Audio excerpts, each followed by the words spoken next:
City comes now the new Mr. Ace and Jane program, a weekly half-hour comedy series starring radio's original comedy couple, the Aces.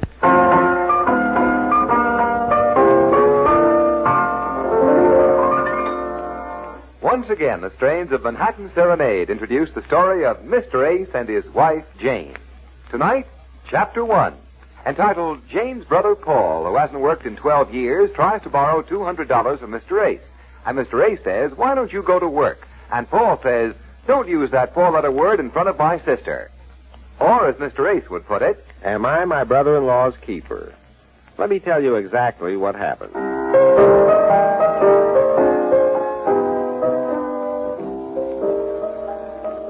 First, I want to say that the characters in this story are not fictitious. Very often, I wish to heaven they were, especially Jane's brother, Paul.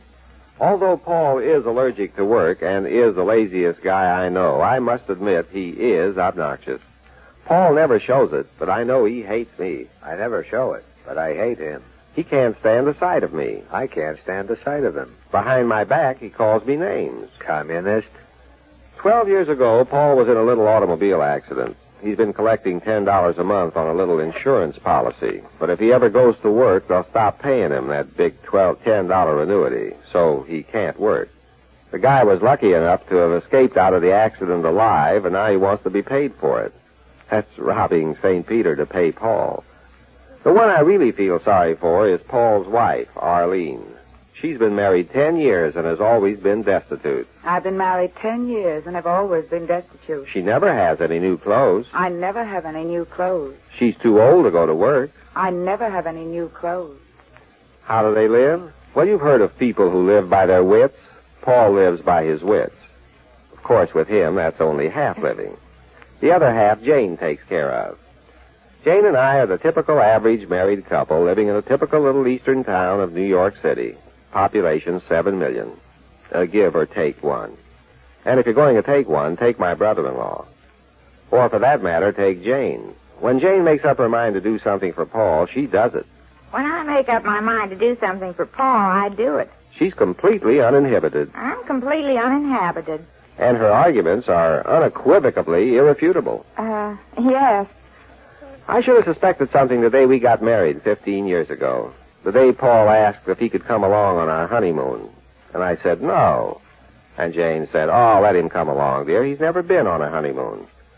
And I should have suspected something the other night after dinner when Jane and I were sitting around the living room, and Jane gave me that guess who routine.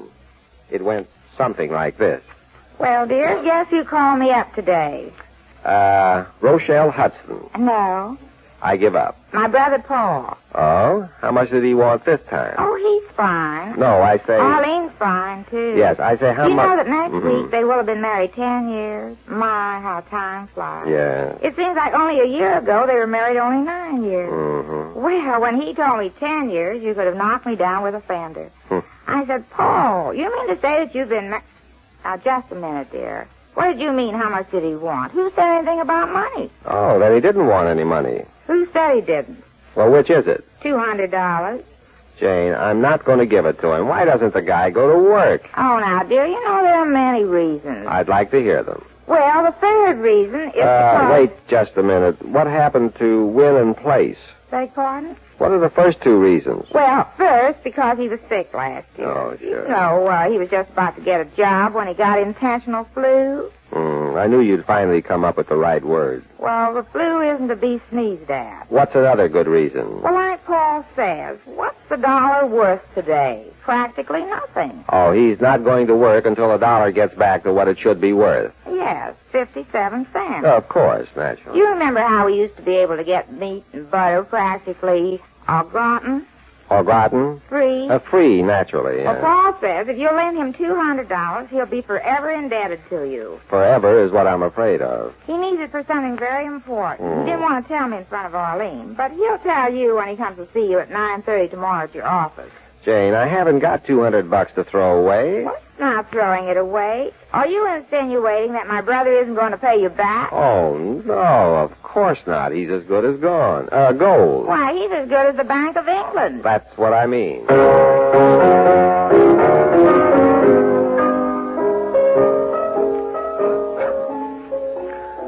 As usual, when I get into an argument with Jane about her brother, I ran second and paid $2.80 to place. Because the next morning when I got to my office, I ought to tell you this, I work in the advertising business. Make a nice living, minus withholding and Social Security. It's a pretty fair job. Of course, Jane always exaggerates my importance there by telling everybody I'm a big cog in the machinery. He's a big cog in the machinery. The only thing I can't stand about the job is my secretary, Miss Anderson. Why don't I get rid of her? She's a cousin of Jane's, twice removed. That is, I removed her twice, but Jane got her back 3 times. With the score now 3-2 in her favor, Miss Anderson practically runs the office her way. I practically run the office my way. She never thinks of me as her boss. I never think of him as my boss. She considers me primitive in my business methods and practically a Neanderthal in this atomic age. He's a schmo. Oh, she's a doll. D-U-double-L.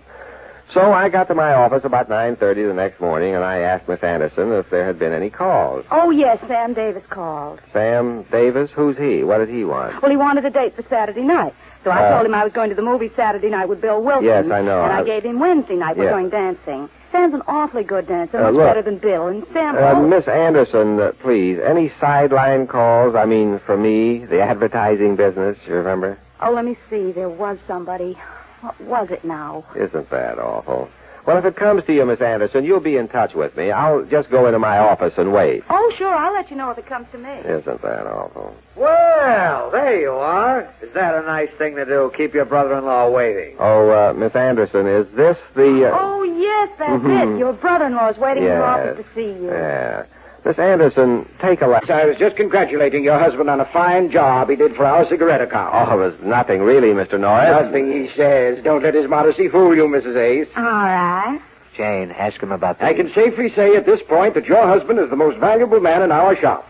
Give credit where credit is due, I always say. You do? I always say feed a cold and starve a fever. Jane, please. I hope you're as proud of him as I am, Mrs. Ace. Oh, I am. Jane, ask him to sign the... Once again, congratulations, Mr. Ace. Well, thanks, but... Oh, congratulations, dear. Well, thanks, Jane. Jane, will you ask him to sign This campaign will make you famous, Mr. Ace.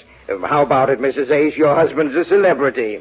Oh, now, Oh, please. celebrity. Oh, dear, I'm so proud of you. It's like having a movie star in the family. Movie star. I suppose next you'll be asking for my autograph. Jane, how about getting him to sign the... Autograph? Yes, that's an idea. Give me your autograph, dear. Oh, now, Jane, that's carrying a joke But, too dear, far. you're a celebrity. I know. Go but ahead, here- Mr. Ace. Give your wife your autograph. But, Mr. Norris, oh, this is Here you are, embarrassing. dear, on this piece of paper. Right here. Here's your pen. Oh, I feel kind of idiotic, but if you insist. What is this paper I'm... Go ahead. Sign your name. All right, here you are. This kind of silly autograph to my own wife. That's it. Now, thanks, dear. Give me that. Nice work, What was that piece of paper, Jane? Well, that you Mrs. get... Ace, let's clear out and leave the big man to his own thoughts. Confidentially, I think he wants to be alone. Yes, that's exactly where I'm... All announcers, Ken is always spelling out everything. He's sort of a ham. I'm a sort of a ham. Ham is spelled H-A-M. He's always practicing his commercials to Jane. If you're not satisfied, return the unused portion of our product, and we will return the unused portion of your money. So before Paul got to the house, Ken was visiting with Jane. Hey, Jane, that's an attractive dress you're wearing today. You do? Well, thanks. And may I return the compliment and say it's one of my favorites, too. Where have you been, Ken? Long face, no see. Oh, you mean yesterday? Well, I was busy down at the studio all day practicing announcing. I stood in front of that microphone and gave it everything I had. Had is spelled H-A-D. What did you announce? Oh, anything that came to my mind. Mind is spelled M-I-N-D. You mean you just made up commercials out of whole wheat? Yeah. In a commercial, it doesn't matter what you say, just so you sell it. Like, this show is brought to you by the Krovna Company, makers of those delicious, tasty after-shaving lozenges. 4 out of 5 doctors have studied medicine. And remember our famous money-back guarantee. If you're not satisfied, you can get double your money back by writing direct to the Krovna Company, Newark, New Jersey, Post Office Box 27. I'll repeat that address. The Krovna Company, Dallas, Texas, Post Office Box 10. That's the Krovna Company, spelled C-O-M-P-A-N-Y, Company. Scientists have proved that 4 out of 5 is 80%. Excuse me, Ken. There's somebody at the door. A letter? To China, and don't hurry back. Very funny. Well, brother, how's the world treating you? Not very often. I haven't seen you in some time. How long has it been? Oh, about $25 ago. 25... Oh, Oh, yeah. Yeah, say, yes, it has been 90 days, hasn't it? Mm-hmm. You're not worried about that 25, are you? Oh, no, I took it off my income. Oh, deducted it from your income tax, huh? No, just from my income.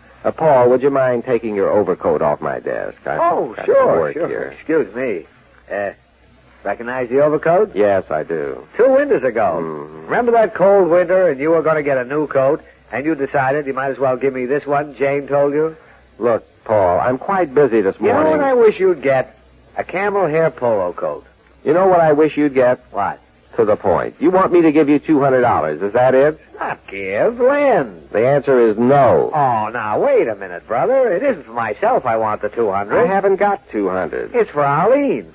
We have a 10th wedding anniversary next Wednesday, and I want to get her something she needs pretty bad. For $200. Yeah. Hmm. I'm getting her a tonsillectomy. You're going to have your wife's tonsils removed as an anniversary present? Why not? It's something practical. Something she wouldn't buy for herself. Yeah, that's it. I'm going. Come on, Paul. See you later, dear.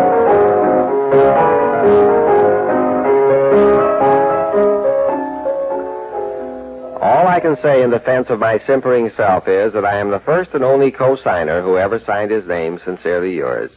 I never would have known I even signed the thing if something hadn't happened a week later.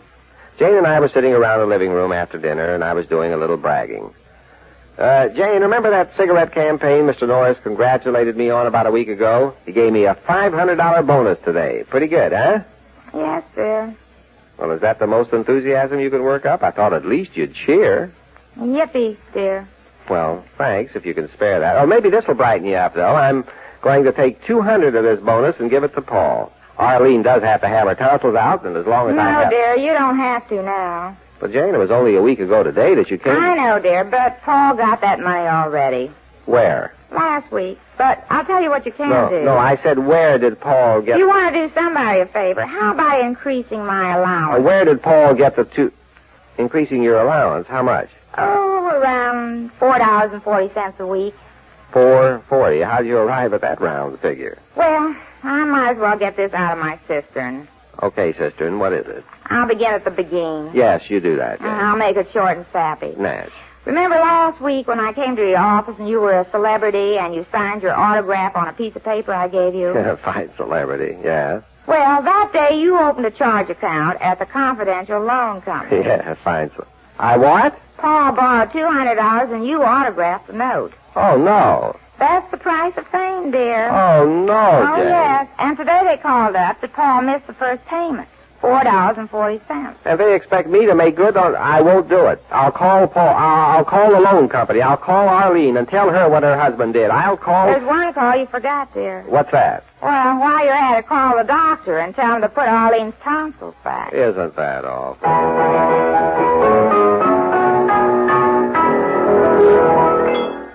Next week, Chapter 2, entitled Jane Gets a Summons to Serve on a Jury, but she doesn't like the case being tried, so she goes upstairs and gets on another jury hearing a spicy divorce case, making it 11 on one jury and 13 on another. And Mr. Ace gets fined $50 for contempt of court.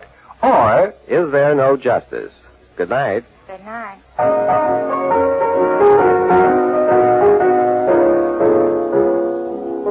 this is CBS, the Columbia Broadcasting System.